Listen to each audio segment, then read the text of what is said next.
আল্লাহ রাসূল সাল্লাল্লাহু আলাইহি সাল্লাম একটা ভরা মজলিসে বললেন, এখন এক সাহাবী এসে এখানে বসবে, এই সাহাবীটা জান্নাতি। সব সাহাবারা অবাক, না জানি তিনি কার কথা বললেন। সবাই দেখতে পেলেন ইন দ্য মিন টাইম এক আনসারী সাহাবী এসে এই জায়গাটাতে বসল। তার কয়েকদিন পরে আরেকটা ভরা মজলিসে আল্লাহ রাসূল বললেন, এখন এই মাত্র এক সাহাবী এসে এখানে বসবে, এই সাহাবীটা জান্নাতি। ঠিক ওই দিনও ওই আনসারী সাহাবীটা এসে ওইখানে বসেছে। আবার কয়েকদিন পরে আল্লাহ রাসূল সাল্লাল্লাহু আলাইহি ওয়াসাল্লাম বললেন, এই মুহূর্তে এই মজলিসে এমন এক সাহাবী ঢুকবে, এই সাহাবীটা জান্নাতি। সবাই খেয়াল করে দেখলো, ওই যে আনসারী সাহাবীর কথা রাসূল সাল্লাল্লাহু আলাইহি ওয়াসাল্লাম আগে বলেছিলেন, ওই সাহাবী এসে ইন দ্য মিন টাইম ওই জায়গায় বসেছে। চিল্লায় পড়েন সুবহানাল্লাহ। সব সাহাবীরা অবাক হয়ে গেলেন, ঘটনা কি? কি এমন গোপন আমল করে এই সাহাবী, যে গোপন আমলের কারণে তিনটা ভরা মজলিসে বিশ্বনবী এই সাহাবীকে বললেন জান্নাতি। সাইয়েদনা আব্দুল্লাহ ইবনে আমর ইবনুল আস গোপন তথ্য বের করার জন্য এই সাহাবীর বাড়িতে চলে যেয়ে সাহাবীকে সালাম দিয়ে বললেন, ও আনসারী সাহাবী, আমার বাবার সাথে আমার ঝগড়া হয়েছে, আমি 3 দিনের জন্য তোমার বাড়িতে মেহমান হতে চাই। কয়দিনের জন্য? 3 দিন। ওই আনসারী সাহাবী বলল, আহলান ওয়া সাহলান, খুশ আমদেদ, আপনি আমার মেহমান হবেন, এটা তো আমার সৌভাগ্য, আসেন থাকেন, এই ঘরে আমি থাকি, এই ঘরটা ফাঁকা, আপনি এখানে থাকেন। এবার আব্দুল্লাহ ইবনে আমর ইবনুল আস খেয়াল করলেন কোন গোপন আমল করে কিনা, কোন নেক আমল আছে কিনা এই সাহাবীর, যে কারণে 3বার বিশ্বনবী এই সাহাবীরে জান্নাতি বলেছে। 3 দিন টানা 3 দিন লক্ষ্য করার পরে সাইয়েদনা আব্দুল্লাহ ইবনে আমর ইবনুল আস এই সাহাবীর মধ্যে তেমন বিশেষ কোনো নেক আমল, গোপন আমল আর দেখতে পায় নাই। 3 দিন যখন শেষ, যাওয়ার পথে বলে, ভাই আসলে আমার আব্বার সাথে আমার তেমন কোনো ঝগড়া টগড়া হয় নাই, ঝগড়া টগড়া কিছু না, আমি বিশেষ একটা কারণে এসেছি। 3বার বিশ্বনবী তোমাকে জান্নাতি বলে ঘোষণা করেছে, আমি দেখার জন্য এসেছি যে তুমি কি আমল করো, কিন্তু আমি তো বিশেষ কোনো আমল দেখলাম না। নামাজের সময় নামাজ পড়ো, তাহাজ্জুদের সময় তাহাজ্জুদ পড়ো, কোরআন তেলাওয়াতের সময় কোরআন তেলাওয়াত করো, আমি যা ইবাদত করি তাই তো করো, বরং আমার চেয়ে আরো কম করো। কি এমন তোমার আমল যে আমলের কারণে বিশ্বনবী তোমারে জান্নাতি বলেছে? সাহাবীটাকে বলে, আব্দুল্লাহ, আমার জীবনে বিশেষ কোনো আমল নাই, এমন কোন আমল আমি আমার জীবনে করি নাই যে আমলের কারণে বিশ্বনবী আমারে জান্নাতি বলে ঘোষণা দিতে পারে। তবে হ্যাঁ, এমন একটি আমল আছে, প্রতি রাতে ওই আমলটা করে আমি বিছানায় ঘুমাতে যাই। প্রতি রাতে এশার নামাজের পরে আমি যখন আমার বিছানায় ঘুমাতে যাই, আমি আমার অন্তরে কারো ব্যাপারে কোনো ঘৃণা, কোনো ক্ষোভ আমার অন্তরে পুষে রাখি না। সুবহানাল্লাহ পড়েন।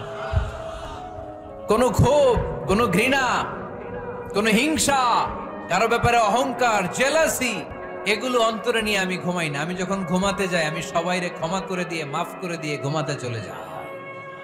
হয়তো এই আমলটা আল্লাহ তাআলার কাছে অত্যন্ত প্রিয় হতে পারে, এই কারণেই হয়তো বিশ্বনবী আমাকে জান্নাতি বলে ঘোষণা করেছে। চিল্লায় পড়তে হবে আল্লাহু আকবার। এজন্য রাতের বেলায় যখন বিছানায় যান, সব ভুলে যান।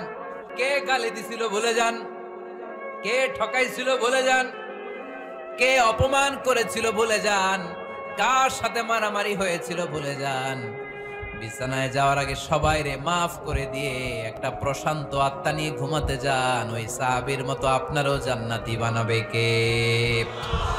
অনেকে আছে অতীতের কষ্ট ভুলতে চায় না, ভুলতে পারে না। কেউ আপনারে ধমকি দিছিল, কেউ আপনার সাথে খারাপ আচরণ করছিল, কেউ আপনারে গালি দিছিল, অনেকে এটারে পেলে পুষে অন্তরে বড় করে রাখে, আছে না নাই?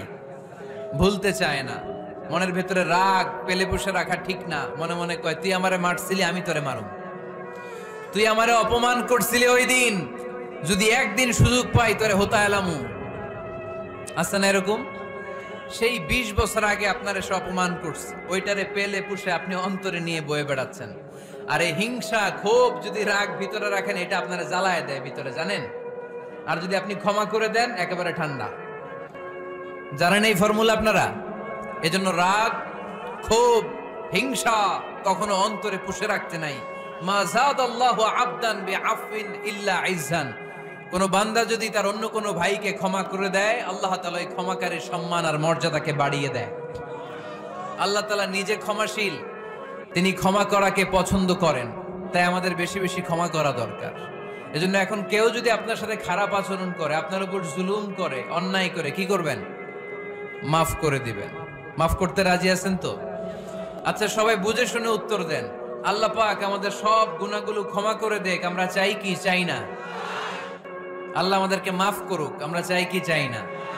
দেখেন, আমরা কিন্তু ঠিকই আল্লাহর কাছে ক্ষমা চাই, কিন্তু আমরা নিজেরা নিজেদেরকে ক্ষমা করতে পারি না। নিজেরা নিজেদেরকে ক্ষমা করি না। সে আমার সাথে খারাপ আচরণ করছে, আমি ক্ষমা করতে পারি না।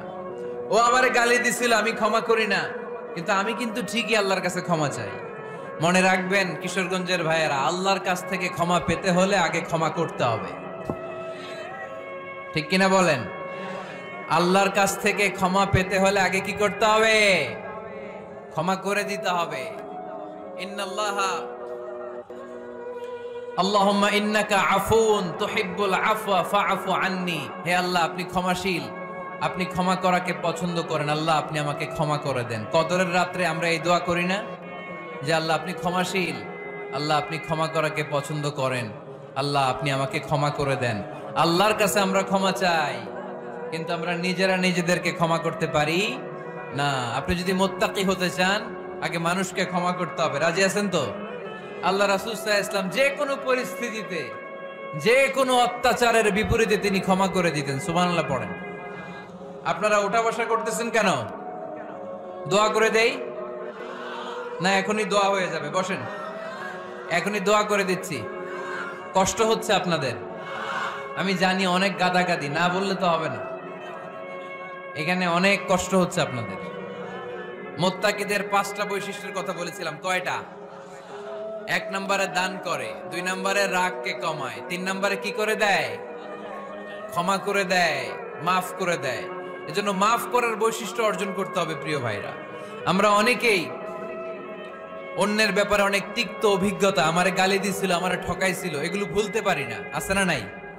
এগুলো ভুলে যান। ভুললে দেখবেন সব ঠান্ডা, হৃদয়টা ঠান্ডা। এবং এটা গবেষণায় প্রমাণিত হয়েছে, যারা অন্যকে ক্ষমা করে দেয় এদের রাতের ঘুম ভালো হয়। যারা অন্যকে ক্ষমা করে দেয় এরা স্বস্তিতে থাকে, এদের কোনো মেন্টাল স্ট্রেস থাকে না, এদের হার্ট অ্যাটাক হয় না, এরা স্ট্রোক করে না। আলহামদুলিল্লাহ পড়েন। এজন্য আল্লাহ বললেন, আল্লাযীনা ইউনফিকুনা ফিস সাররাই ওয়াদ দাররাই ওয়াল কাযিমিনাল গায়যা ওয়াল আফিনা আনিন নাস ওয়াল্লাহু ইউহিব্বুল মুহসিনিন। আমার মুত্তাকি বান্দারা সব সময় দান করে, আমার মুত্তাকি বান্দারা রাগকে নিয়ন্ত্রণ করে, আমার মুত্তাকি বান্দারা অন্যের ব্যাপারে অন্তরে হিংসা বিদ্বেষ পুষে রাখে না, আমার মুত্তাকি বান্দারা সবাইকে ক্ষমা করে দেয়। সুবহানাল্লাহ পড়েন।